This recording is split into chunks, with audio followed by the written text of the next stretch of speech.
राम राम, जय हिंद। एक छोटी सी चीज़ बताएंगे और बहुत काम की है, तुम्हारे इस चीज़ को समझ के चलना, ज़रा बहुत काम की है।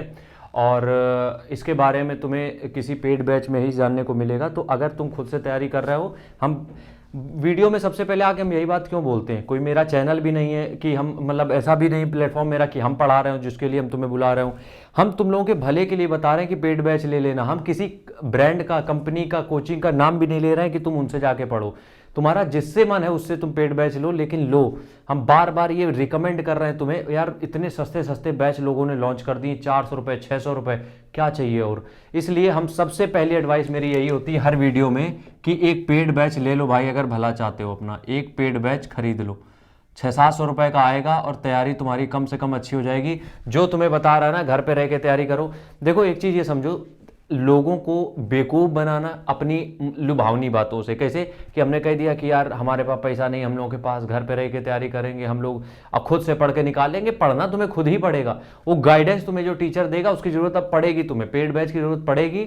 और जो लोग पेड बैच नहीं ले रहे हो वो कहीं ना कहीं पीछे छूटोगे, इस बात की मेरी गारंटी है। ठीक है, हमने नहीं लिया था लेकिन इतना बता दें, क्योंकि हम जब वो क्या कहते पढ़ा रहे थे तभी हमने दोनों एग्ज़ाम दिए थे और दोनों बार क्रैक किया था।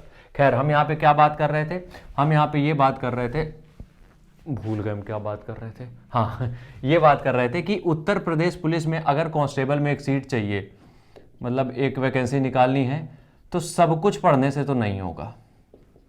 ये बात अपने दिमाग से हटा दो बिल्कुल भी कि तुमने जो है 10 किताबें निकाल रखी, क्योंकि किताबों के बारे में बहुत सारे वीडियोस यूट्यूब पे आ गए हैं।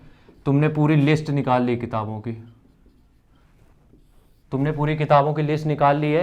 अब तुम्हारा बस एक ही टारगेट है, कैसे भी करके सारी किताबें निपटा दो। देखो पॉइंट वाइज समझाते हैं हम। सबसे पहली चीज़, किताबें तुमने पूरी निपटा दी, मान लो, ठीक है, किताबें पूरी निपटा दी। हो तो इंसान तुम, ठीक है, तुमने किताबें पूरी निपटा दी, लेकिन तुम हो तो इंसान। तो अगर तुम पूरी किताबें निपटा भी रहे हो तो जरूरी नहीं कि एक बार में तुम्हारे दिमाग में सब घुस जाएंगी। ठीक है, अब ऐसा भी नहीं 24 घंटे पढ़ोगे डेली कि तुम रिवीजन भी कर ले जाओगे।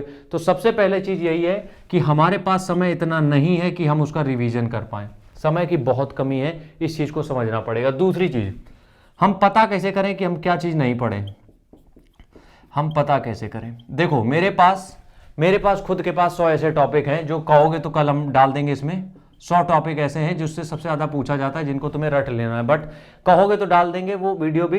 लेकिन हम ये तुमसे बस को कहना चाह रहे हैं कि जब भी तुमने कोई भी प्रीवियस ईयर पेपर तुमने लिए हैं, ठीक है, जब भी तुम प्रीवियस ईयर पेपर लेते हो, ध्यान सुनना, किसी की टीचर की वीडियो देखने की जरूरत नहीं है इस चीज़ के लिए। प्रीवियस ईयर पेपर की उठा लाओ तुम अपने जितने भी हैं, बहुत सारे तुम्हारे पास तो मौका 41-49 वाले दोनों की वैकेंसी का, और सिर्फ यूपी पुलिस कांस्टेबल का ही नहीं, उसके बाद जो भर्तियां आई उसका भी देख लेना जरा। ठीक है, तो क्या करना है तुम्हें, सबसे पहले जैसे तुमने जीके उठाया, ठीक है, अब जीके में तुम उसमें जैसे जनरल नॉलेज में जाओगे तुम देखोगे सेक्शन क्या क्या है।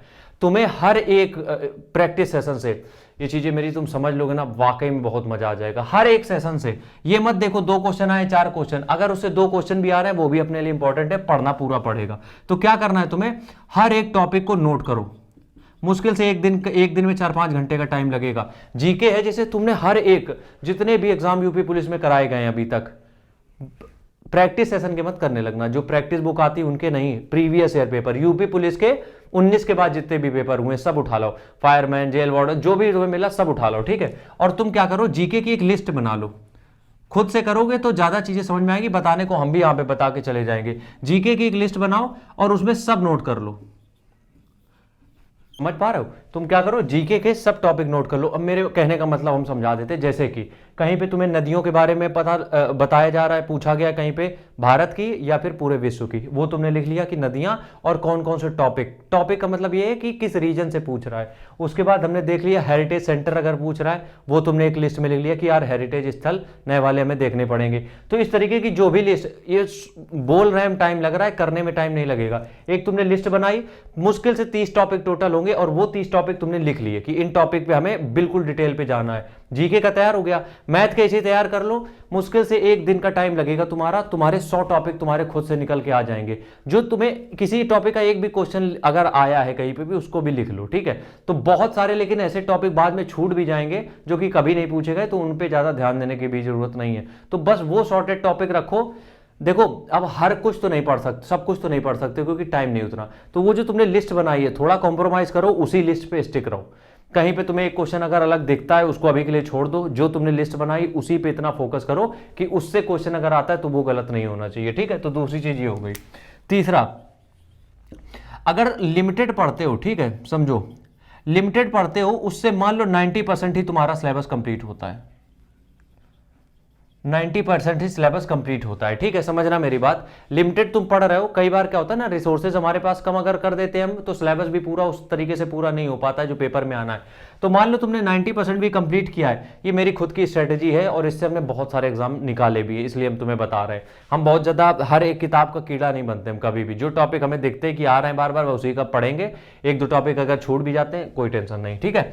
90% सिलेबस जो आ रहा है, ठीक है, 90% सिलेबस तुमने अगर तैयार कर लिया है उस किताब से, 10% मान लो छूट गया, तो अब तुम जब प्रैक्टिस करोगे, क्योंकि मेन सिलेक्शन प्रैक्टिस से ही होगा, अब जो तुम प्रैक्टिस करोगे उस प्रैक्टिस से होगा ये कि अगर जो तुम्हारा ये 10% छूट रहा है ना, ये 10% वो प्रैक्टिस में कवर हो जाएगा, प्रैक्टिस में कवर हो जाएगा। इसलिए हम कह रहे हैं देखो, प्रैक्टिस जब प्रैक्टिस सेशन लगाओगे तो तुम सारे क्वेश्चन लगाओगे, लेकिन जब तुम पढ़ रहे हो तो जो तुमने टॉपिक अपने शॉर्टलिस्ट किए हैं 100 110 जितने भी किए हैं तुम उसी में से पढ़ोगे, तो हो सकता है कुछ क्वेश्चन छूट जाए, लेकिन जैसे ही तुम उसमें जाते हो, क्या कहते हैं, प्रैक्टिस सेशन में, वो सारे क्वेश्चन समराइज हो जाते हैं, वो सारे सोजन का कंपाइलेशन बन जाता है और फटाक से वो चीज़ें भी तैयार हो जाती है, तो 10% छूट रही थी। इसलिए शॉर्टलिस्ट करना पड़ेगा, ये देखना पड़ेगा कि हमें पढ़ना क्या है।